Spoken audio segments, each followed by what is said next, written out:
Bismillahirrahmanirrahim.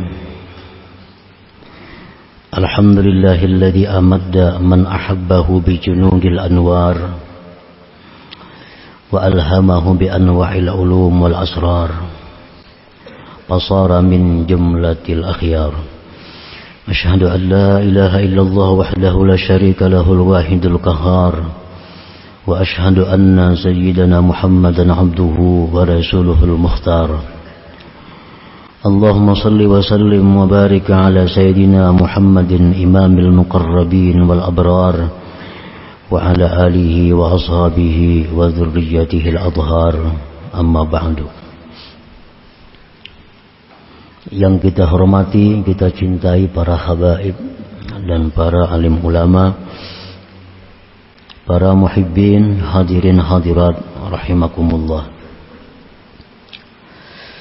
Alhamdulillah, puji dan syukur kehadirat Allah Subhanahu wa ta'ala yang telah membukakan hati kita untuk hadir di majelis yang penuh rahmat dan berkah ini. Salawat dan salam kita haturkan kepada junjungan kita Nabi besar Muhammad sallallahu alaihi wasallam dan kepada seluruh keluarga, para sahabat, zuriat yang dan pengikut beliau sampai hari akhir nanti. Para muhibbin rahimakumullah. Al-hikmatur rabi'atu wal khamsun min al-hikamil adhaiyah. Qala al-imam Ahmad ibn Athaillah as-Sakandari rahimahullah nafa'ana bi ulumi. Hikmah yang ke-54 dari hikam. Berkata Imam Ahmad ibn Athaillah as-Sakandari rahimahullah, An-nur jundul qalbi kama anna zulmata jundun nafsi. Fa idza arada Allah ay yansura 'abdah amaddahu bi junudil anwar wa qata'a anhu madadaz zulami wal aghyar. Yang artinya bermula cahaya, baik itu cahaya yang disebut dengan nur bidayah atau nur wasatiyah atau nur nihaiyah. Cahaya itu adalah pasukannya hati. Cahaya itu adalah pasukan hati, tentara hati. Sebagaimana bahwa kegelapan itu tentaranya nafsu. Kegelapan itu tentaranya nafsu.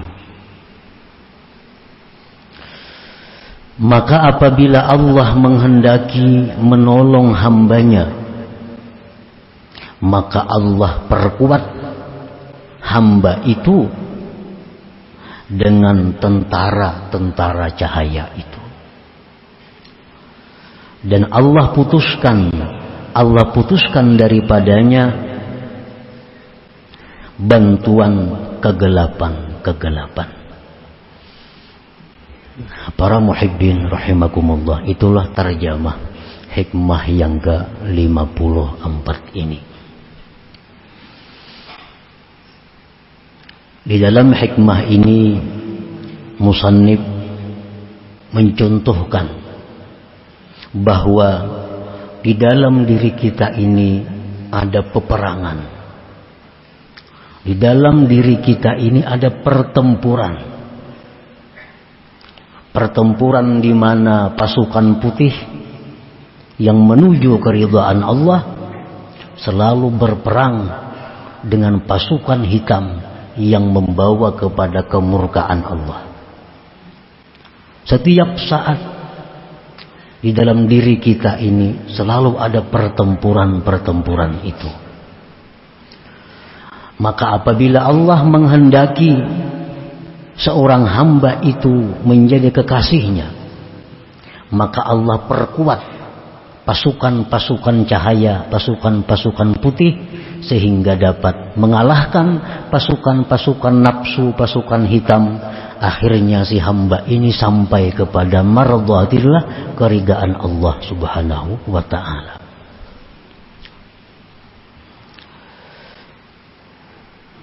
Idza syara'al 'abdu bis-sayr ila mardhatillah aqahu an-nafsu wa junduha bi anwa'il awaik fawaswasat fi qalbihi taswipat taubah wa usraha kay la yasilal 'abdu ila maqsudihi min naili mardhatillah. Hikmah yang ke-54 ini masih berkaitan dengan hikmah-hikmah sebelumnya yang membicarakan tentang cahaya-cahaya itu. Seorang hamba yang berada di dalam kegelapan, seorang hamba yang berada di dalam ketidakpastian, seperti kita, kadang-kadang dimenangkan oleh kebaikan, kadang-kadang kita terjerumus ke dalam dosa, kadang-kadang kita sehari ini banyak dosanya, kadang-kadang macam-macam, karena kada ada ketentuan, kada ada arah yang dituju. Ini keadaan seorang hamba pada umumnya. Nah, pada saat seorang hamba ini tidak ada arah, pada saat kita ini tidak ada arah yang mesti ditempuh kemana, Allah memberikan kita cahaya. Nah, dengan cahaya itu lalu timbul di dalam hati kita satu keinginan untuk menuju satu tujuan, keridaan Allah. Timbul di hati kita dorongan yang kuat untuk menuju jalan yang dicintai Allah.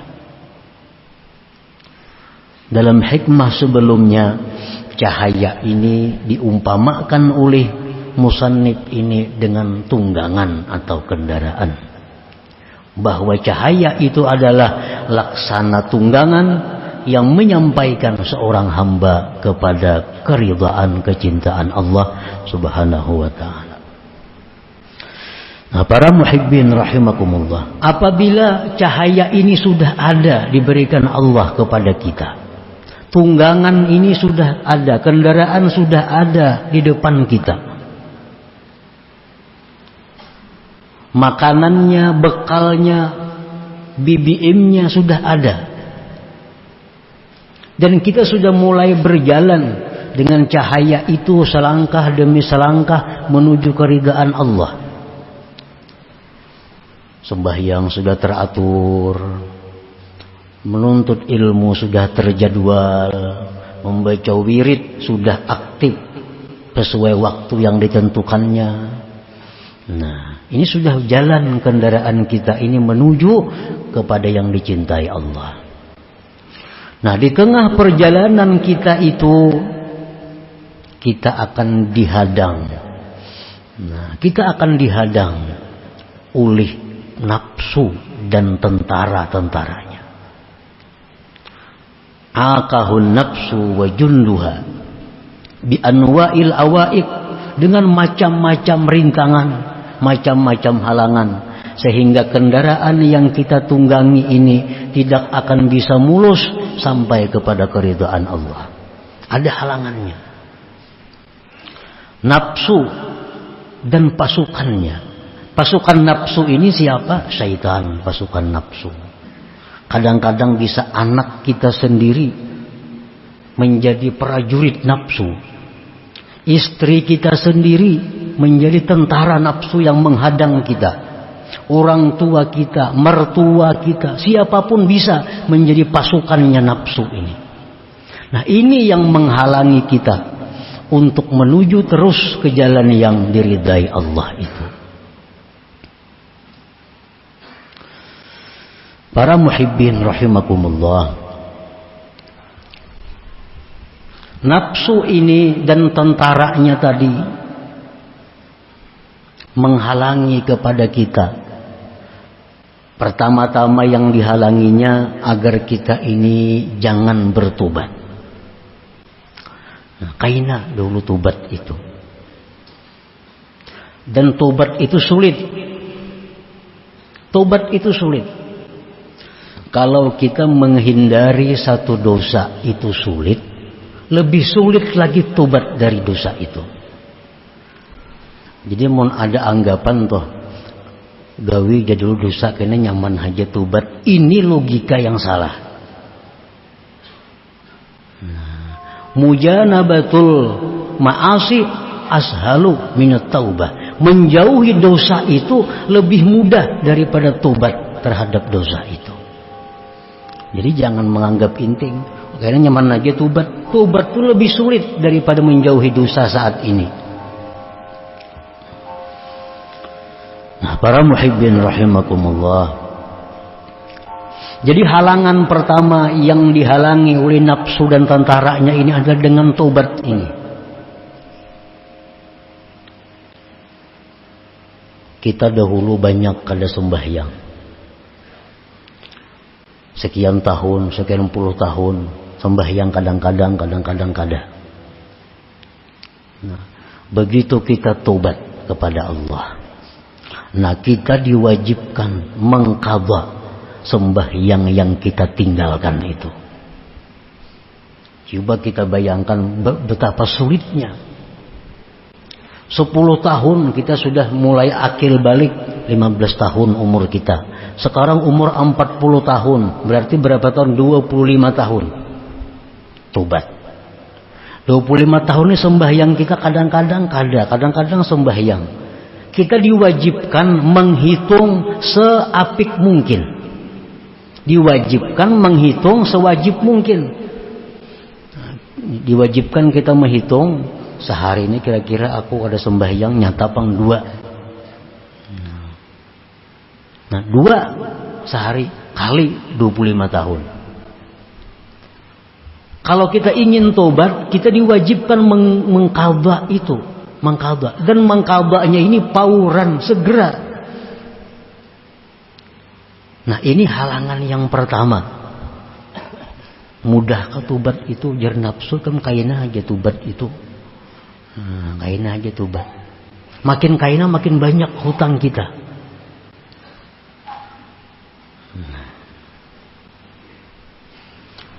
Nah yang kedua, halangan tobat ini adalah tobat daripada menzalim, menganiaya makhluk. Kita pernah menganiaya orang dengan tidak benar, melukai orang, menyakiti orang. Ini menganiaya. Nah kalau kita tobat, kita dituntut untuk meminta halal kepadanya. Minta halal. Nah, ini kada gampang minta halal ini. Dan ini dilakukan oleh Rasulullah sallallahu alaihi wasallam sendiri. Beliau memberikan contoh. Begitu beliau mendekati masa beliau di dalam dunia ini, beliau pernah berpidato di Masjid Nabawi itu. Nah, antara lain maksud pidato beliau itu adalah bahwa sahabat-sahabat yang pernah kusakiti, sahabat-sahabatku yang pernah kupukul, sahabat-sahabat yang pernah kuganggu, sekarang aku, kata Rasulullah, minta ampun, minta halal. Kalau kalian tidak mau memberi halal, memberi ampun kepadaku, silahkan balas sekarang ini di tempat ini. Nah, ini satu contoh pemimpin.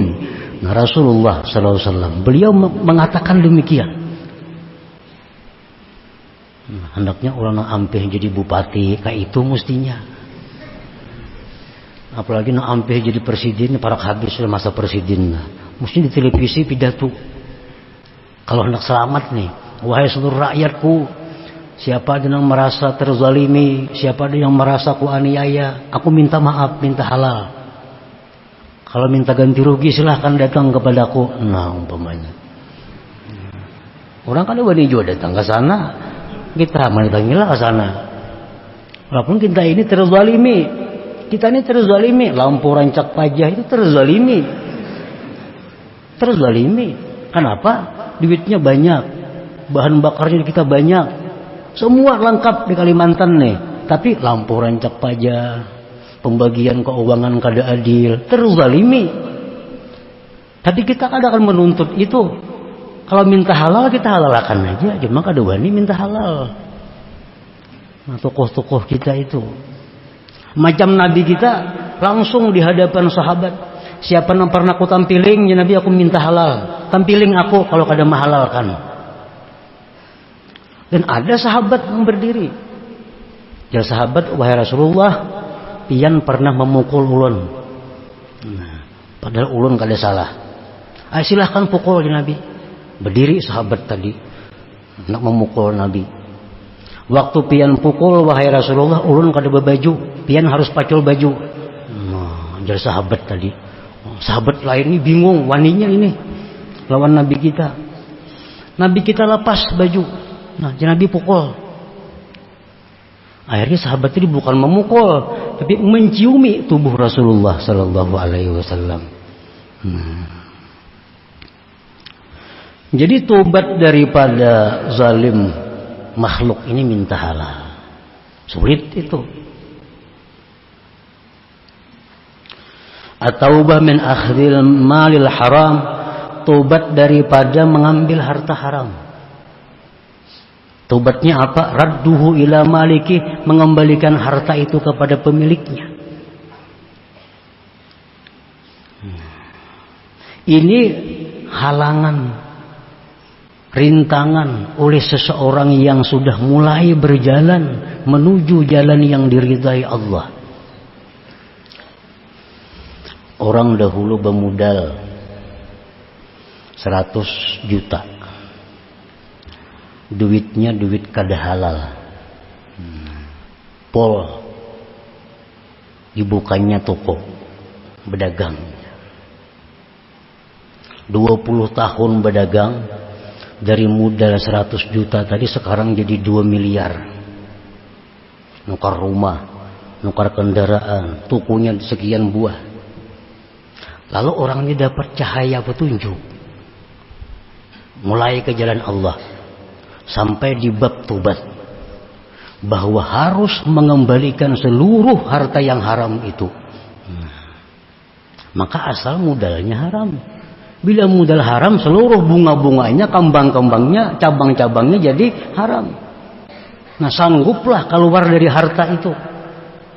Rumah ini nukar duit itu juga, kendaraan nukar duit itu juga, toko nang ada duit itu juga. Semuaan dari hasil itu. Nah, kalau hendak tobat, dia harus keluar telanjang daripada itu. Kecuali pakaian yang menutup auratnya. Nah, sangguplah ini tobat nih. Ini halangannya, halangan yang dilaluinya.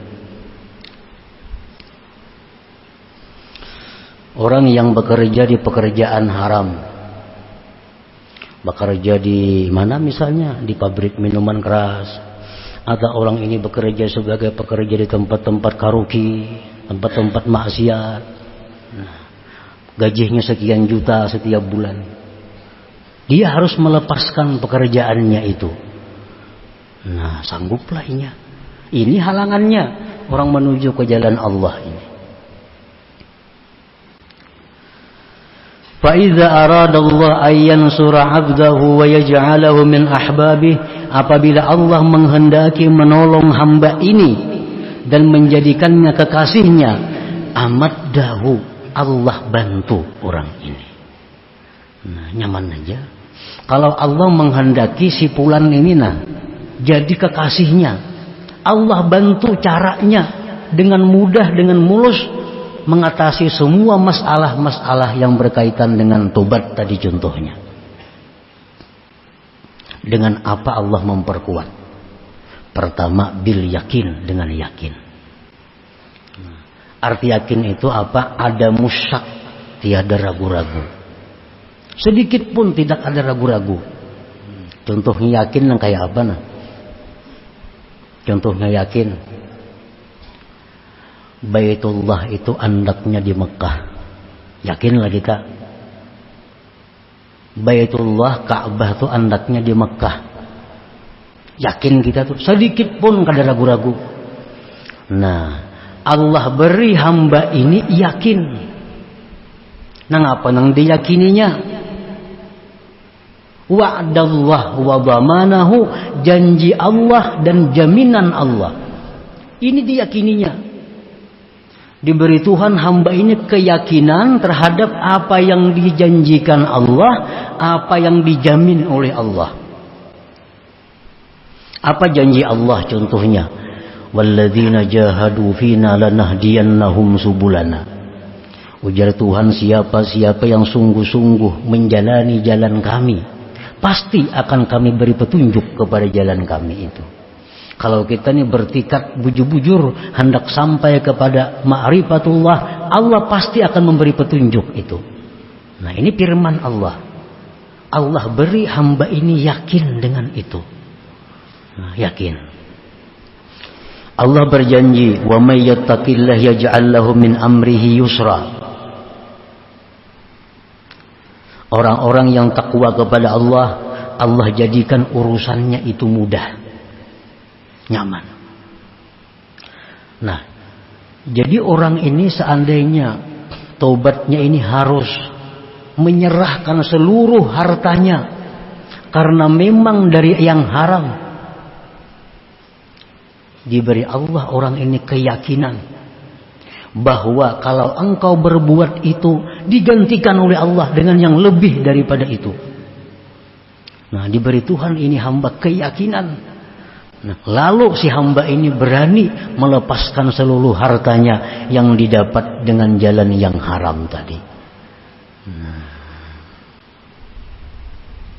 Nah, maka dia lalu bisa meneruskan perjalanannya untuk menuju kepada keridhaan Allah tadi. Allah beri keyakinan. Nah, tapi kalau Allah menghendaki si hamba ini kehinaan, maka hamba ini tidak diberi keyakinan oleh Allah sehingga dia timbul keraguan-raguan. Mun aku balapas pada hartanya, kemana aku lagi begana? Kayak apa aku lagi makan?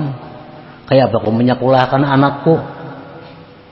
Kayak aku bayar kredit motor, kredit mobil. Kayak apa aku mengatasi itu? Nah, kalau orang dikehendaki Allah kehinaan, dia akan ragu-ragu dengan itu. Ragu-ragu. Padahal dengan jelas Al-Quran mengatakan kalau dia melepaskan diri dari seluruh harta yang haram itu, Allah jadikan mudah. Dan Allah berikan rezeki yang tidak terduga-duga, yang lebih baik daripada harta yang selama ini dipegangnya, dimilikinya. Nah, keyakinan ini yang dikatakan Nabi sesuatu yang sangat mahal, yang hanya diberikan Allah kepada hamba-hamba yang tertentu. Keyakinan itu. Orang begawi ini gaji 10 juta sebulan, tapi ini di gawian ini kada kaula kada berdusta. Ini duduknya di jabatan ini, nah. Maka di jabatan ini kada kawa jujur. Atasannya ini ada nama hantamnya ini. Hendak jujur kayak apa? Kada kawa jujur. Mesti beculas tahun bawahan kayaknya. Nah, kalau orang ini diberi Allah cahaya dan dia berperang dalam dirinya, Allah perkuat dengan keyakinan, dia akan keluar dari jabatan itu. Pasti keluar. Allah pun pasti akan memberikan dia kedudukan yang lebih baik, lebih terhormat daripada itu. Tapi kalau Allah lawan hamba ini kada sayang, Allah ingin menghinakan hamba ini, lalu ini ragu-ragu. Aku beambis ini kemana aku begawi? Kemana aku memberi makani anak? Kemana ini? Kemana itu? Nah, sampai ini mati keraguan yang kayak itu lagi dalam hatinya. Ini kalau Allah menghendaki kehinaan seorang hamba itu. Nah, para muhibbin rahimakumullah, Allah subhanahu wa ta'ala akan membantu orang ini dengan yakin. Tetapi bantuan Allah ini aglabiyahnya, sunnatullahnya mesti diusahai. Allah tuh memberi kita bantuan, pertolongan, itu kebiasaannya, aglabiyahnya diusahai. Ada proposalnya. Kayak apa caranya untuk mendapatkan yakin itu? Ini kitanya sudah tahu nah, gawianku ini salah. Kalau aku hendak selamat, aku mesti keluar dari gawian pekerjaan ini. Tapi hati ragu-ragu nah, kada wani lagi. Padahal nyata salah tahu. Cuma kada wani keluar pada pekerjaan itu. Nah, dicari yakin nih. Cari yakin ini. Karena bila yakin itu datang, selamat sudah. Semua yang jahat, yang haram dia lepaskan. Karena dia yakin, dia takwa, dia akan ditolong oleh Allah. Rasulullah SAW bersabda, ujar Nabi kita, ta'allamul yakin. Pelajari yakin itu. Hendak dapat yakin itu, belajar yakin.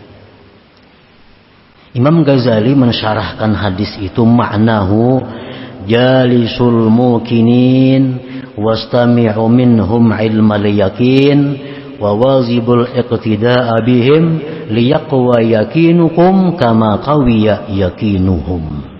Itu sarah hadis tadi. Ujar Nabi kita, belajarlah ilmu yakin. Artinya apa? Duduklah kamu kepada orang-orang yang yakin. Kawani orang-orang yang punya keyakinan. Dengarkan daripada mereka keyakinan mereka.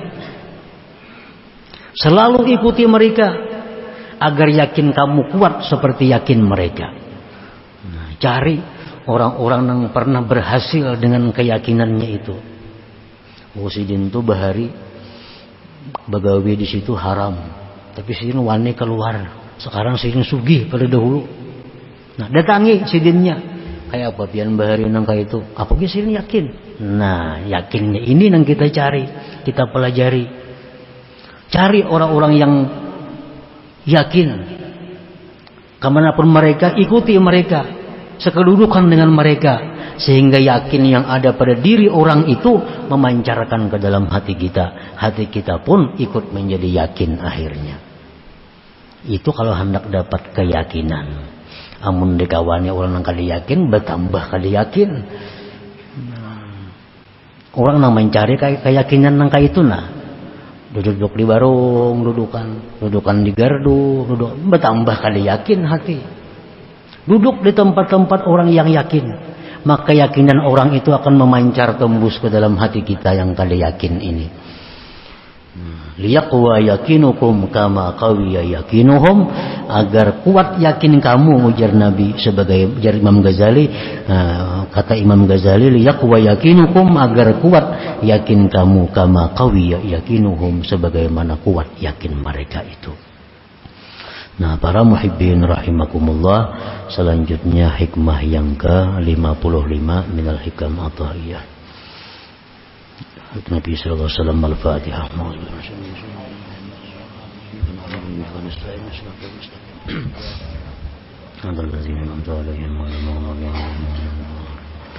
Ya Allah biha, ya Allah biha, ya Allah bi husnil khatimah. Ya Allah biha, ya Allah biha, Allah bi husnil khatimah. Ya Allah biha, ya Allah biha, الله بحسن الخاتم. فيا أيها الرجل منه شفاعة صلوا عليه وسلموا تسليما. اللهم صل وسلم وبارك عليه.